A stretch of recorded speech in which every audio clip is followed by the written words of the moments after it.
So how is the one-child policy enforced anyway? It's unevenly implemented through a massive bureaucracy. Quotas are set by the central government and enforced by local family planning commissions.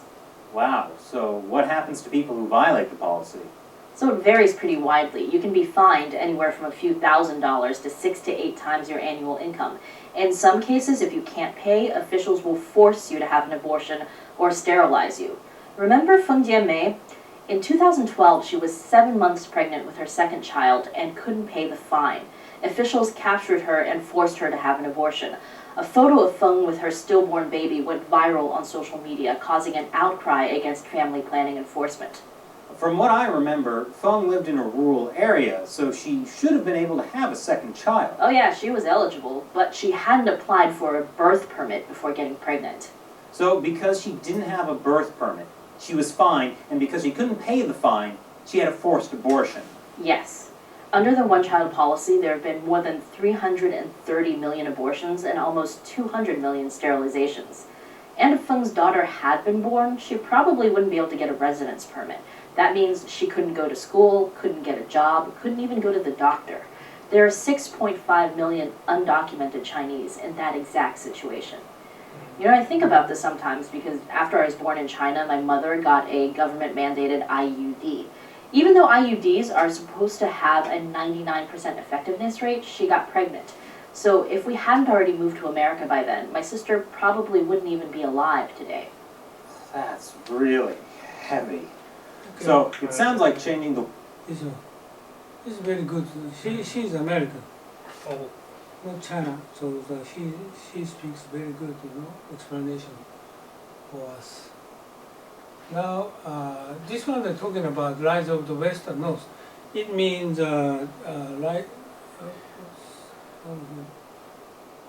West Yes. and North.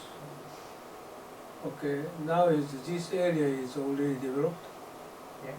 and now is moving to North and West. And they're talking about North and West. And this video talking about Kashgar, but I skipped the video because what time?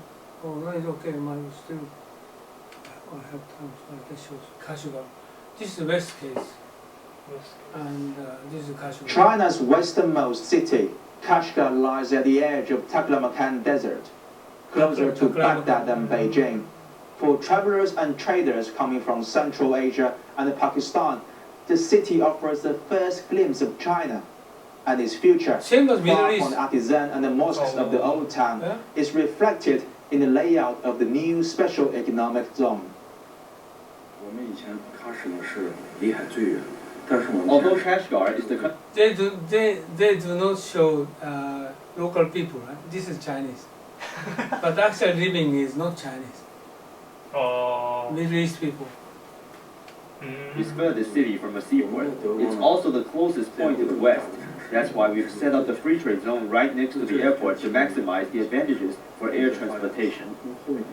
As the bridgehead of this special economic zone, the Kashgar Free Trade Zone covers an area of 3.5 square kilometers. It enjoys geographic advantages for trade thanks to its proximity to the Kashgar International Airport and the major highways, as well as the China-Pakistan and China-Kyrgyzstan-Uzbekistan railways Just currently like being this, packed. like this. これってワンロードとかつながってるんですか？なんか Of course, Kashgar, one road, one. Just this is a way of passing to Europe. So this is very connecting AIB. Next one, the diversified consumption market in China. Area, generation, occupation. And the Japanese people, they cannot recognize very well about those areas by generation, by occupation. Very much diversified.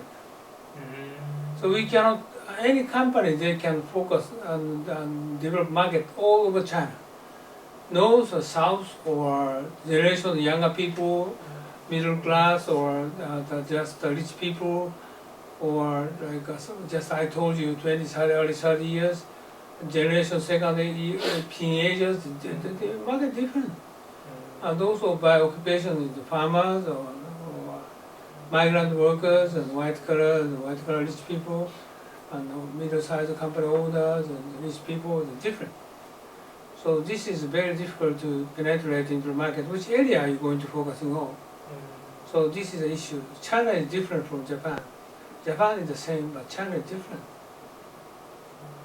And 10 years to China switch to consumption. Oh, this one is we want to China government switching to consumption-led investment, but it takes 10 years, more than 10 years to meet with. China is undergoing a government. major economic transition that's bringing about lower growth, making investors nervous about the world's second largest economy. For more, let's bring in Chi Lo, a senior economist of Greater China at BNP Paribas Investment Partners. And Chi, briefly set the stage for us and describe this transition in China and why it's digging economic growth. Well, put it simply, China is moving from industrial push, investment-led kind of economy towards a surface-based, consumption-led economy. Now, that transitional stage is not going to be short. If you go through all systems, they all take 10 years or beyond. China is only probably 2 or 3 years into the process. And within this transitional period, things are very fluid. There will be jobless coming arising because